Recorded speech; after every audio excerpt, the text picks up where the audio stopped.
Bismillahirrahmanirrahim. Assalamualaikum warahmatullahi wabarakatuh.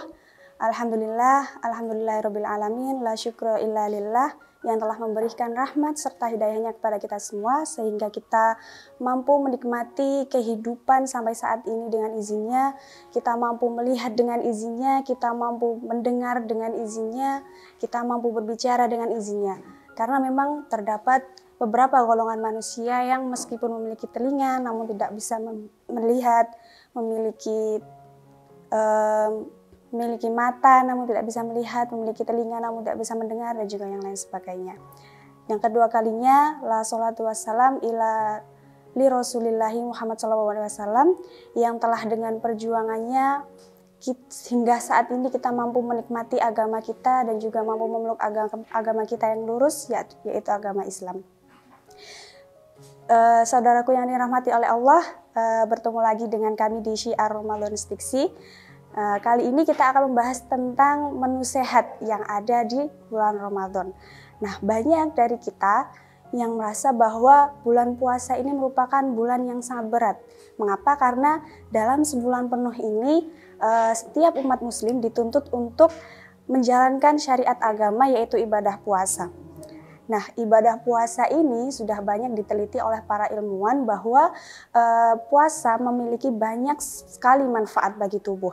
Di antaranya yaitu mendetoksifikasi racun yang ada dalam tubuh dan juga mengeluarkan racun-racun yang ada dalam tubuh.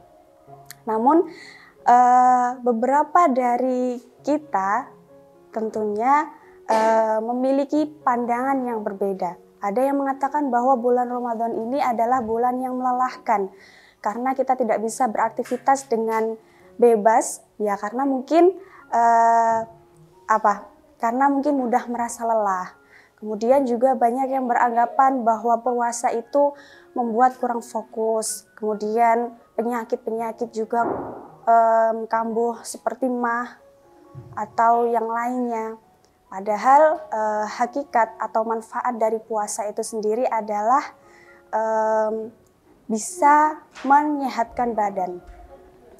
Nah, bahkan beberapa di antara pasien, ketika pasien itu akan operasi, maka dokter juga menyarankan dia agar untuk banyak-banyak berpuasa. Dan bahkan Nabi SAW juga menyarankan pada setiap umatnya yang memiliki banyak gangguan pencernaan atau gangguan kesehatan ini untuk banyak-banyak berpuasa. Nah, saudaraku yang dirahmati oleh Allah, tentunya kita sebagai umat yang hidup di zaman ini akan merasa malu dengan Nabi dan juga para sahabat yang hidup di masa dulu.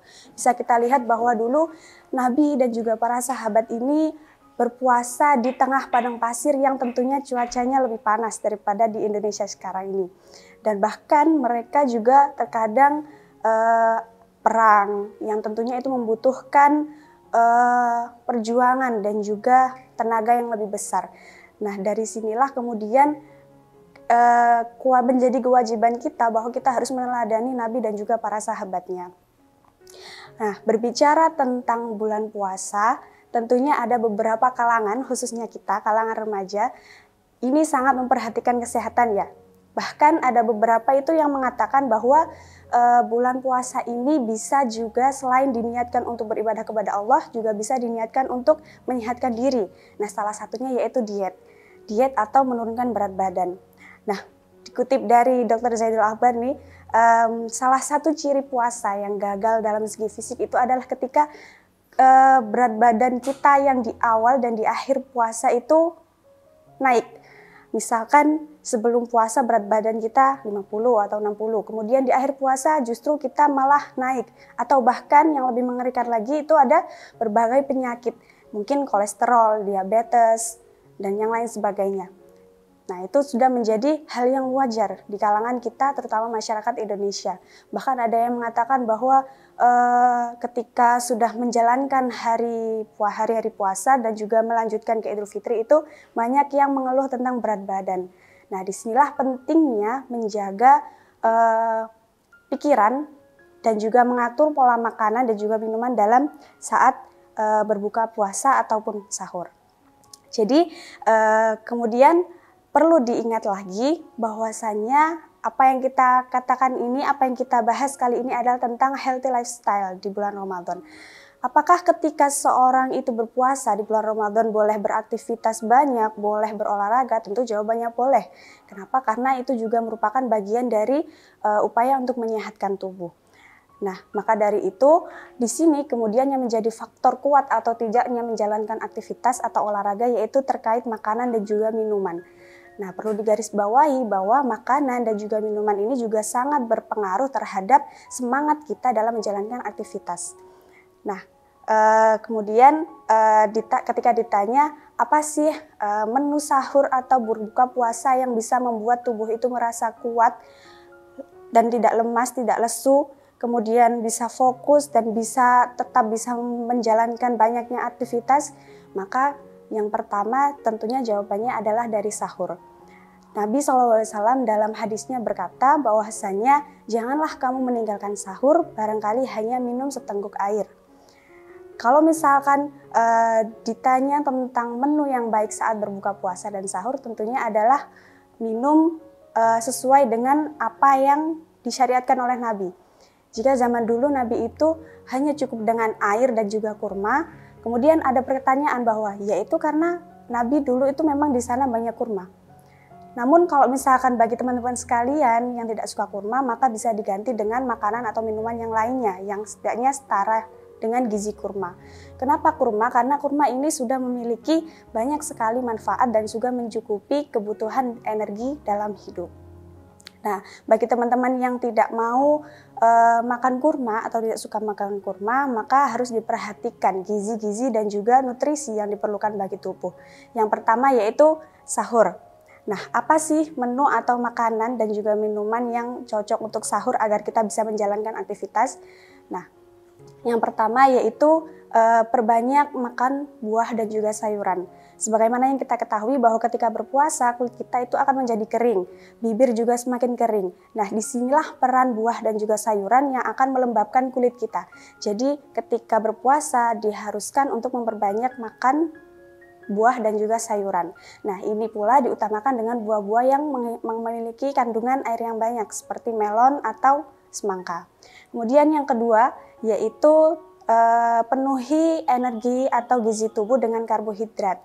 Nah, karbohidrat ini tidak hanya tentang nasi. Misalkan teman-teman yang ketika bangun sahur itu merasa bahwa lambungnya itu belum siap untuk menerima nasi. Nah, itu boleh didapatkan dari kentang atau ubi-ubian. Kalau misalkan mau mengkonsumsi nasi pun diusahakan jangan nasi putih. Karena nasi putih ini sulit dicerna lambung dan juga cepat membuat kenyang. Maka dalam hal ini pihak kesehatan itu menyarankan agar kita memakan nasi yang berserat seperti nasi merah atau beras coklat. Nah, kemudian yang ketiga yaitu protein. Protein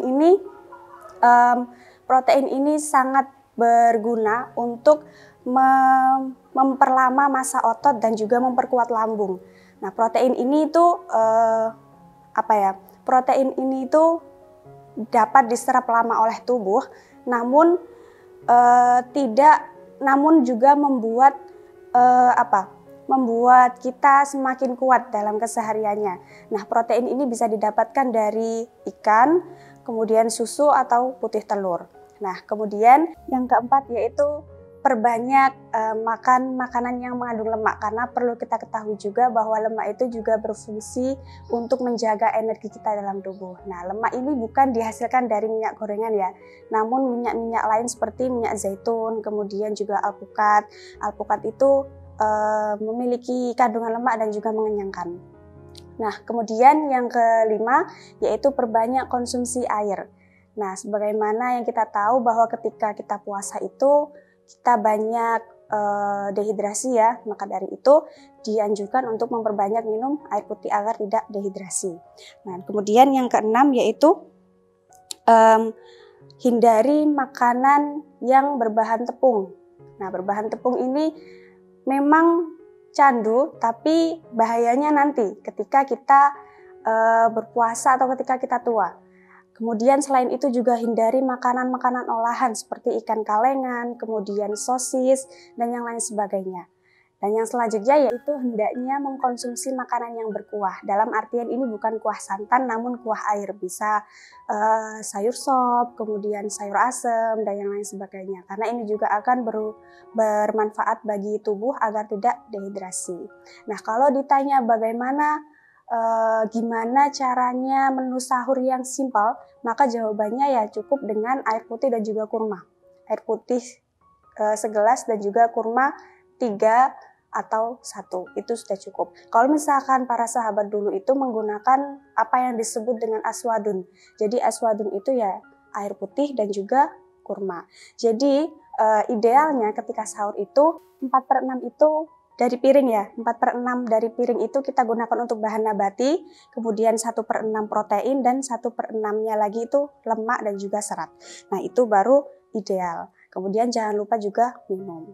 Nah, kemudian setelah menjalani puasa selama seharian ini tentunya tubuh kita juga sudah kehilangan nutrisi dan juga energi, maka dari itu kita pastinya berbuka. Nah, berbuka ini disarankan oleh Nabi untuk makan makanan yang ringan dulu.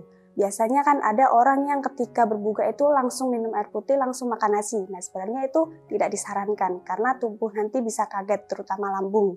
Nah, disarankan agar ketika berbuka puasa ini kita mampu paling tidak minum air putih terlebih dahulu, kemudian mengkonsumsi buah-buahan. Nah, buah-buahan yang seperti apa yang cocok kita untuk konsumsi? Yang seperti kurma itu tadi. Nah, di sini Nabi menyarankan untuk mengkonsumsi kurma rutop atau kurma basah. Kenapa? Karena kurma ini mampu diserap oleh tubuh dan juga memiliki kandungan air yang banyak. Kemudian juga buah-buahan yang manis dan memiliki kadar gula yang tinggi. Kenapa? Karena setelah seharian kita berpuasa, tentunya tubuh kita membutuhkan gula untuk mengembalikan energi untuk beraktivitas kembali. Nah, contoh buah yang memiliki kadar tinggi yaitu nanas. Kemudian yang kedua yaitu jangan langsung makan makanan yang berat karena itu akan mengkagetkan lambung. Nah, diusahakan atau dianjurkan untuk memakan makanan yang ringan seperti itu tadi, yaitu air dan juga buah-buahan itu 15 menit. Kemudian setelah itu baru makan berat. Kemudian yang selanjutnya yaitu kurangi mengkonsumsi gorengan. Nah, kalau misalnya ditanya boleh nggak makan gorengan? Ya boleh, karena hidup itu adalah pilihan. Namun perlu digarisbawahi bahwa tidak boleh terlalu banyak. Kemudian yang selanjutnya yaitu mengkonsumsi minuman hangat yang berisi rempah-rempah, baik seperti jahe, ketumbar, kayu manis, dan yang lain sebagainya. Nah, itu lebih bermanfaat dan juga bisa lebih menyegarkan tubuh. Nah, di sini saya ada satu resep yang mana itu resepnya itu kalau mau minum es itu ya bisa dicampur dengan madu, kemudian jeruk, kayu manis, kemudian dikasih sedikit garam. Tapi di sini perlu digarisbawahi bahwa garamnya ini bukan garam dapur, tapi garam non-refinasi. Nah, garam non-refinasi yaitu bukan garam dapur. Jadi itu adalah minuman es yang terbaik yang sudah cukup bagi tubuh kita. Jadi nggak perlu buat es-es yang kayak banyak gulanya, apalagi kalau misalnya gula pasir gitu. Padahal sebenarnya dalam sehari manusia itu hanya mendapatkan jatah 2 sendok gula setiap harinya. Baiklah, mungkin itu saja yang dapat saya sampaikan. Semoga apa yang saya sampaikan ini mampu bermanfaat bagi kita. Dan semoga bulan Ramadan kali ini tidak hanya sebagai sarana untuk meraih ridhonya dan juga menjaga kewajiban kita untuk melaksanakan amalan-amalan di dalamnya, namun juga manfaat tersembunyi dari bulan puasa ini mampu kita rasakan dalam kehidupan sehari-hari. Dengan begitu, maka kita mampu meniru dan menjalankan sunnah Rasul Shallallahu Alaihi Wasallam. Sekian dari saya. Nun wal qalami wa ma yasturun. Wassalamualaikum warahmatullahi wabarakatuh.